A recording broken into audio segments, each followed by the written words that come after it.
Okay guys, I'm at home today, but I wanted to do the reading for today because you are writing a summary over it.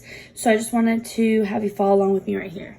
I am going to put you right there, but I'm going to read what we need to read. So as we remember last time, what happened was Terrell and Deshawn got into an argument over Tanisha. Like, he called her a lover boy, and Deshawn was like, no.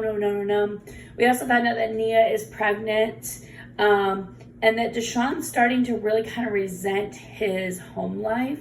And Terrell has started a fake gang to start it. So this is what they are summarizing today. I believe on Classroom, let me just double check Classroom.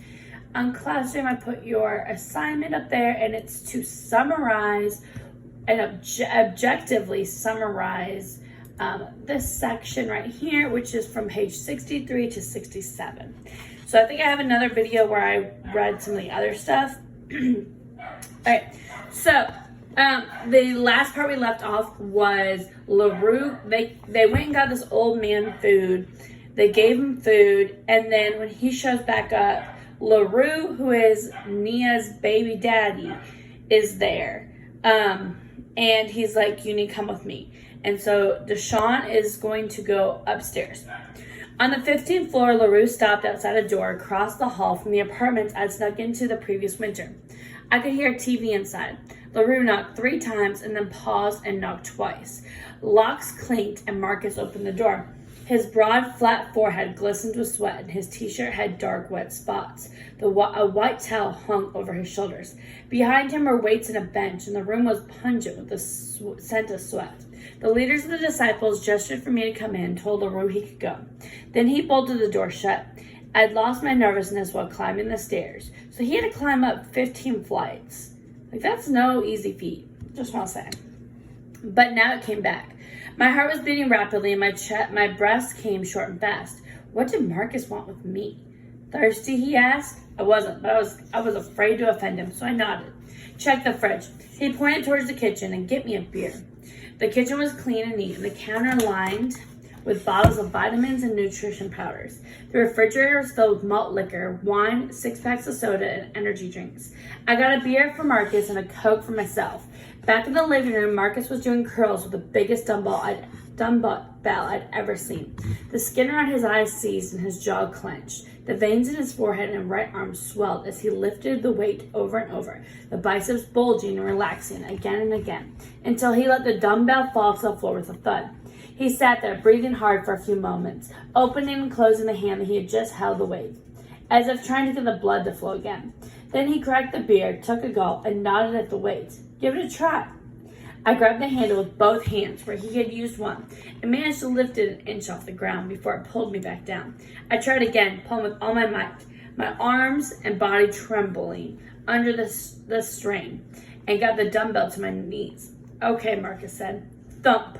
The dumbbell hit the floor harder than I wanted, and I felt embarrassed. I sat down, clutching the cold soda in my hands, my trembling arms so drained, I wasn't sure I could even pop the top off the can. When's those babies due? Remember, Nia's not only pregnant, she's pregnant with twins. 2 months, I think. Nia gonna live with LaRue, or he gonna move in with you? The question caught me off guard. I'd heard no talk of either of those possibilities, but it made sense that something like that might happen. Marcus took another gulp. How old are you? 13. Ever tell anyone about that window guard? I shook my head. Think that had anything to do with Darnell? I realized he'd probably never bothered to investigate the window frame in Darnell's room the way that I had. Then again, I only had a feeling about who might have kicked out that window guard, but no actual proof. Maybe. Marcus studied me silently. You got a lot of sense for your age, Deshawn. More than most cats twice your age. Your mama was that way. I looked up, surprised. You knew her? Marcus nodded. She used to babysit me and my brother and my sister sometimes. You have a brother? Had one. How? I began and then I caught myself. Even at the age of 13, I knew he'd probably been shot, OD'd, or maybe died from AIDS. For a moment, Marcus's eyes were soft and sad, and I wondered how many people had ever seen that look from him. Then he got up and took a white envelope from a pair of black pants hanging over the back of a chair. He held the envelope to me. Inside were bills. I thought I saw 150. Marcus closed the envelope and sealed it with his tongue. Know what bail is, Deshawn? He asked. I shook my head. Say I get arrested, Marcus said. My trial might not get scheduled for 6 months. The police can keep me in jail until then, unless I post bail. He handed me the envelope. This is bail money. If I get arrested, I'll send word about what to do with it.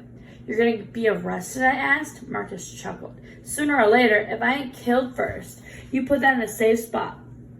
Don't tell anyone, not even your grandma. Why me?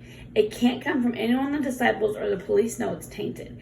Gotta come from someone on the outside, someone I can trust. I looked down the envelope and then thought of something that held it back towards him. What if you tell someone? Word gets out that I have this money, they'll kill me if I don't give it to them. Probably kill my sister and grandma too. Marcus didn't take the envelope. You keep it. Can't you find someone else, I asked? He shook his head slowly. It's gotta be you. Why? Because you're the only one that don't want it. So today you're going to write a summary of what just happened. You want it to be objective, meaning it should not have your opinion in it whatsoever. All right, have a good day.